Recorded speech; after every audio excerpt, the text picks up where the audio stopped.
welcome to this podcast of the United Nations Convention to Combat Desertification. We're coming to you live from Bonn, Germany, the seat of the convention since 1999, and we're here with a very special guest, Dr. Yasmine Fouad, who has just completed her first 100 days at the helm of UNCCD Secretariat. So we're using this milestone as an opportunity to get to know the Executive Secretary better and to learn about her vision and priorities for the convention in the years ahead. Executive Secretary Fouad, welcome to Bonn. Welcome to the podcast. First of all, you have had a remarkable career, from environmental researcher and policy advisor to the highest level of government, and now Under Secretary General of the United Nations and Executive Secretary of UNCCD. What has sparked your interest in the environment? This is very interesting because the spark started in 1998 when I first applied for a position in the Ministry of Environment to support in organizing a conference. On that day, I saw the National Environmental Action Plan of Egypt. It was just a draft, and I started reading that. The connection that first hooked up in my mind was how God has beautifully created this earth. The air, the water, the land, the species, and even the people that are using those resources. And I started to think a little bit, can this be something that of an interest to me to work on? And this was the start of my career in the area of environment, moving from just a participant and a volunteer to the first environment conference in Egypt in 1999, to the Minister of Environment, the integration and the lovely things of moving things together, how God beautifully done that, and how we as human beings should really care, protect, nurture, and conserve that was all the things that had this spark and passion start within me. What a journey indeed. And as Minister of Environment, you have also served as presidency of the Conference of the Parties of two important processes, the climate process and the biodiversity process. But of course, land is very deeply connected to those. Can you reflect on some of those elements, please? Yes. I started my career, as I mentioned, with that interconnection. So maybe one of the things that helped me to move into those cups when I was the Minister of Environment for Egypt is that I served and I focused on the global environmental challenges very early in 2000. At that time, not most of the developing countries were realizing climate, biodiversity, is there a connection? They knew that land would dry. And sometimes we have differentiation in the temperature. And something is not good with the oceans and the species there. But at the end of the day, when they come to think about it, they never thought of what does that have to do with the global environment? And what does that have to do with the interconnection at the national level?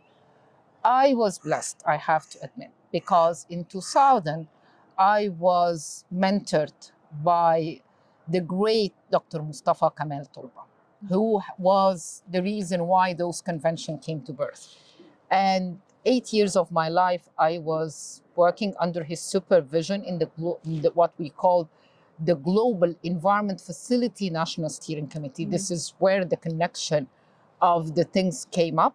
I'm proud that in 2007, I was responsible for looking at the national capacities in Egypt on the synergies between the convention. And in 2007, not much of the people would talk about synergies. And there were very small portion of the GEF finance for that. This was, I think, that the main basis and the stepping stone that supported me when I came as the Minister of Environment to bring the Biodiversity Cup as well as the Climate Cup to Egypt. I understood exactly when COPs would be in countries, because I've attended so many of them, it really changes the national context of your country. It pushes you a minimum of 10 years ahead than what you would regularly do. Not because of all the participants and the political momentum that would go around the COPs, but because you uplift the knowledge and the information and the interaction, and especially the youth and the women and the students within the children in university would come and start asking and having more knowledge. And this is the reason, I think, why I was lucky, I was blessed when I served Egypt, that I witnessed a historic moment in that country where I was the president of the COP14 for the CBD, the special envoy together with my fellow colleague, Minister of Foreign Affairs, leading on COP27 on the climate. Land cannot be overseen. I recall the time when we were talking about the biodiversity and the post-2030 at that time in 2018. And after 5 or 6 years, we were talking about land and biodiversity. My fellow colleague, brother Ibrahim Siao, I had that interesting discussion on, would it be a day for biodiversity and nature? How can we include land into that? And I told him without giving a second thought, how would you think that land should be integrated? It's an integral part of that. So maybe because I always thought that land is by default the reason from 2000, I thought it is the basis of everything that we move around. And that's why I never thought that, how would we integrate that? That's the basis for everything.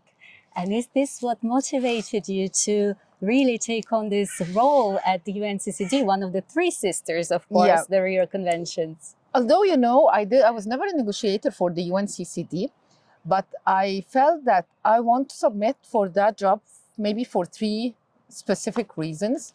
First of all, I knew that land could be the thing that would connect climate and biodiversity. In a world that there is a need for more rebuild of trust and self-confidence in the multilateral system. And I saw that for the last 7 years with all the COPs and all the global forums that I have attended. Secondly, the UNCCD has a unique thing that's not there for the other two conventions.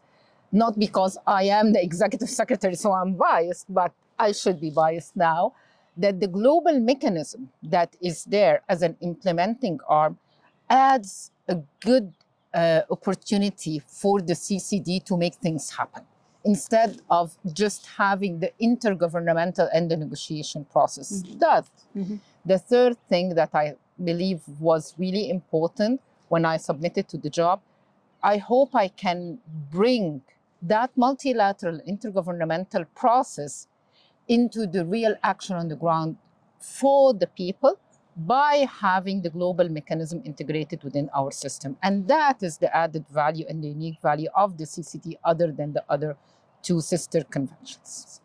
Being an African and an Arab woman, I witnessed so many things throughout my career rather than the COPs, the Conference of the Parties. I witnessed people in Egypt, in a governorate like Minya, suffering because of the water scarcity, although they are facing the River Nile. I saw people, farmers in Kafr Sheikh, which is one of the governorates that would be affected by the sea level rise, suffering from the salinity of the soil, and they cannot really plant the same crops that they used to plant. So they have to have alternative kind of crops that would still be nutrition for the children. I witnessed also one important thing, the not only the scarcity of the water, but how we have a lot of desert in Egypt and everyone is just living around the delta, and how we need to open up. But if we open up and start having new urban cities, from where can we get the water and what kind of technologies can we use to do that? This is the same story in the Arab countries. The Arab countries are facing water scarcity. More water scarcity, meaning that they will not have land for agriculture, they will have less food. The technologies that are coming in some of the Arab countries, like desalination, and linking that to the land, and also what's happening in the Kingdom of Saudi Arabia on the rehabilitation of a number of lands and ecosystem for land restoration. All these are stories, I saw them very close during my tenure as a Minister of Environment and during my work as a program officer in the Ministry of Environment. And I think this is important to be there in the heart of the UNCCD. The UNCCD is not only a convention that deals with desertification and land degradation. It is a convention that I think in 2025, and building on the good work of my brother Brahim Siao, is linking up the social, the economic issues, the peace issues, the integration between climate, biodiversity, and land and water. And even when you're talking about the new plastic convention, the plastic treaty, and the number of waste that will be there in the ocean or there on land, it can really embrace it all. A convention that's too big, too flexible, that can bring things together and make it really happen on the ground. Indeed, so many connections. And the one connection that you've highlighted in particular is between land and water. And of course, we're standing here on the banks of River Rhine that just a couple of years ago was severely affected by drought, just as so many other places around the world. How do you see that connection being strengthened, in particular that lens of drought resilience? Yeah, I just came to Bonn 4 months ago, so 100 days, as you mentioned. When I came here a few weeks ago, someone told me, you know what, we have a slogan here that we say in Germany: when you see the stones, start crying, start sweeping, something like that, because that's where the markers for the water level. This is where we will be affected. It is really a very, not interesting, but a very scary alarm.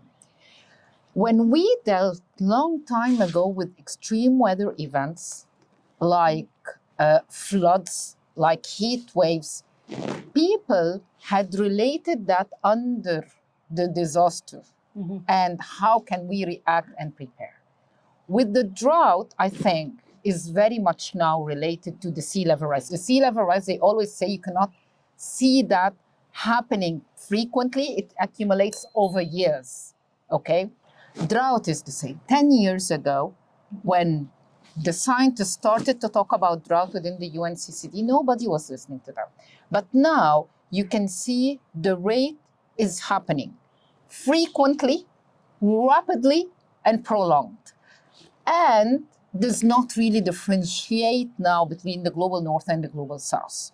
So drought resilience, being at the heart of the UNCCD, is also very important to give that, one, a quick alarm before it starts happening, because the research and the Global Land Outlook would say by 2050, 3 out of 4 of the people will be affected by drought.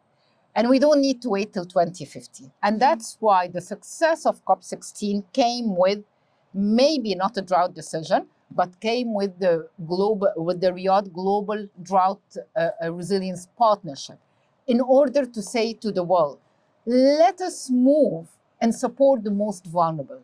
But now we're supporting them by having a proactive approach for implementation of their drought plans rather than the reactive approach, because all global environmental challenges for the past decade, we have been dealing by a reactive approach. We're reacting to heat waves, we're reacting to floods, we're reacting to earthquake, we're reacting to 1.5, whether we would be able to meet that or not. We're reacting to not achieving the Aichi targets that was there in the biodiversity. There is a land degradation neutrality and targets within the UNCCD.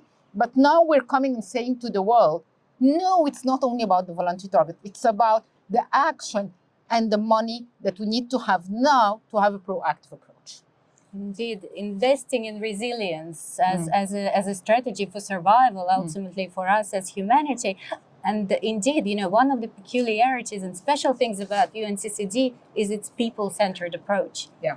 And you have already mentioned how important it is to you to really have that squarely at the heart of what we do, in particular the role of women, in particular the role of indigenous peoples, local communities, youth.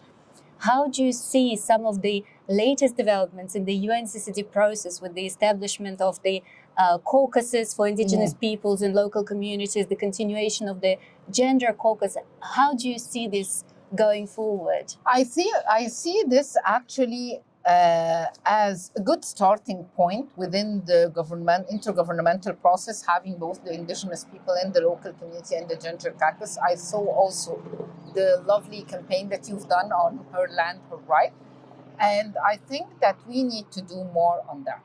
And let me bring some flashes here on the ideas that could be of importance to the CCD. When we're talking about land tenure and how many women around the world, especially in Africa, already are using land, bringing food, but they don't own those kind of lands.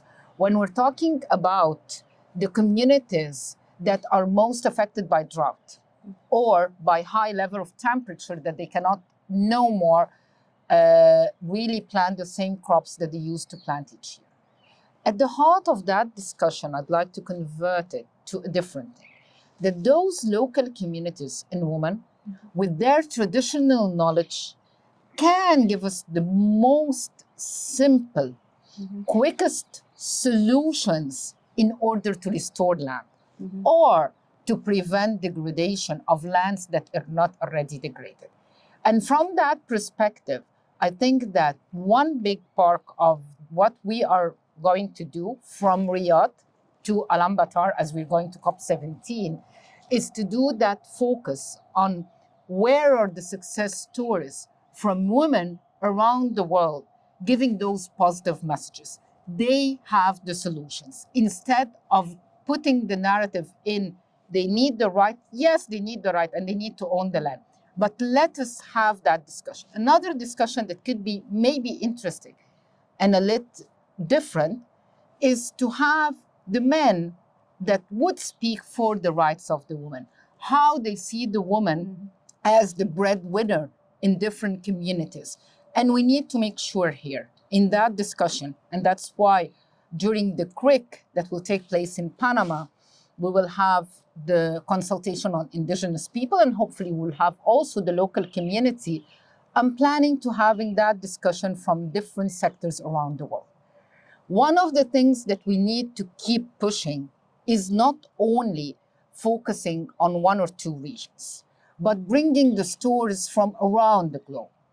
We always have thought that what happens in Africa cannot happen in Asia, what happened in Asia cannot happen in Latin America. No, that's not true.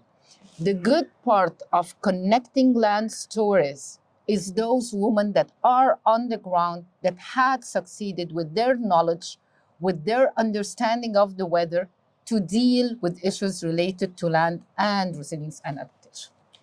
Another thing that you've often mentioned as a key ingredient of that success is really engaging the private sector. Yeah. Because the private sector has been often blamed for much of the environmental destruction around the world, but also we realize that we need the private sector to play its part. How do you see that going forward? I believe that the private sector can solve a big part of that, not only topic related to land, but the overall topic related to food security that connects land and climate and biodiversity. We're now in the middle of COP30 that we wish the Brazilian presidency the best of luck. You will be pushing on the multilateral system and synergies. We know that it's at the heart of your discussion there, but also the private sector with the food systems is very important topic that I think has proved its reliability. Few years ago, the private sector was not so sure on renewable energy, and they were not bankable, and they were really not very much, I would say, confident to go into those kind of projects, whether bankable or not. The multilateral development banks came and de-risked the capital in that. This is how I see the Land Convention moving through the topic of the food security. The private sector has stories on the following: sustainable agricultural land using renewable energy around the world, where this is bankable for them because they mix the land with the bankability already of renewable energy. We have here in Germany, I had a wonderful visit to Eschweiler, where we had private sector that used a land that was used for coal mining and started restoring land. And this is one thing that is bankable. And through our G20 Global Land Initiative, we're focusing on land restoration, and we're trying to move the commitments of the G20, the 50% into action on the ground. We cannot do that with government alone. the stories of the private sector on land restoration would be very important. But the third important message that I think would be very interesting is that the private sector, through the topics related to land, like nature swap, adapt swap, or the blended finance, or equity, all those financial instruments, if we try to have one big case study of a region or a sub-region where the private sector can pitch in and find those bankable, that will re-change the narrative around the financial architecture of land restoration, land acquisition. So a lot of innovation and a lot of creative thinking is required. And actually coming back to that, obviously the first 100 days can be both rewarding and sometimes challenging. What has it been like for you at the helm of UNCCD? What have been some of the things that surprised you, or some of the things that give you particularly, a lot of enthusiasm and hope? The gem of the UNCCD lies within its staff. Although we are 82 or 81, they keep telling me the number 82 or 81. Just over staff 80. Member, over 80. But they are the gems of this convention. They are small in size, the staff, but they have a lot of energy and a lot of dedication and commitment. And this surprised me, to be honest, because I came from a world that maybe as a minister, I had to supervise 4,000 plus staff members. So, and we had a lot to do in a country that has more than 100 plus million people. But having those only 80 people working for the Global Land Convention, being the voice for land, it surprised me how much they have this energy to do. And even my fellow colleague Ibrahim has also confirmed that they do deliver during the COPs very much. What surprised me as well, the number of topics that would be related to land. Sustainable land management, sustainable land planning was always something within my area of work, ecosystem services and healthy ecosystem services, and how we link to that. But issues related to, for an example, land and peace, and issues related to topics that would also take land and land tenure and gender into consideration. Other topics that we're now exploring on rangeland and the livestock and the animal livestock. All these topics are really very interesting, that has broadened, I would say, the way I would like to see the vision of how the CCD reconnects once again at the heart of sustainable development by bringing the social and the economic aspects within that part. What surprises me as well is another interesting point is the implementation and the partnerships that we have along the CCD. The CCD has more than 100 plus partnership with different partners. One would think if they are not in the middle of that discussion, that mainly the convention would link with the FAO, with the IFAD, with those related to agricultural land. But I found out that we have a lot. And last but not least, the vehicle of the G20 Global Land Initiative. I see it as an important political tool that can help the convention to move forward at the intergovernmental process, but forward by doing actions on the ground, by utilizing the ownership and the political, commitment of the G20 countries. And this is one big part that I think I would be focusing on in the next period. Thank you very much for the kind words. And in particular, as we're on this journey from Riyadh to Ulaanbaatar, along the stop in Panama, very soon we will be there for the intersessional meeting of the convention. What are some of the big milestones that you foresee on that road to Ulaanbaatar? And what is the hope and the aspiration that you would have both personally and professionally in the years ahead? In the years ahead, let's take the part from 2026 and onwards. Yeah, 2026, private sector real intervention on the ground for land. We will start that in Davos by launching the Championship Council, that's part of the Business for Land, in the middle of Davos. Secondly, which is very important, the Silk Journey and rangeland, and connecting all those pastoralists around the world onto Ulaanbaatar, because the year 2026 is the international year for pastoralists and rangeland, and we look forward to engage and be hand in hand with all partners, especially the FAO, being the Secretariat for the International Year for Rangeland and Pastoralist. And the third message that I think is very important is bringing the convention at the very highest level at the heads of state in Mongolia. And I'm sure that we would be able to move into that direction in a world that's very shaky, that's very critical. But I think it's a timely manner to put that and link up rangeland to food system and finance. These are the things that I think by 2026 would be important. Beyond 2026, I have full confidence in the 197 party to the convention, that they will be able to join hand in hand and go to an ambitious, implementable, intergovernmental post-2030 work plan, a strategic plan for the UNCCD. This is extremely important for the next 3 years to draw the roadmap ahead. And those roadmaps are not targets. We're not talking about words that would be on paper.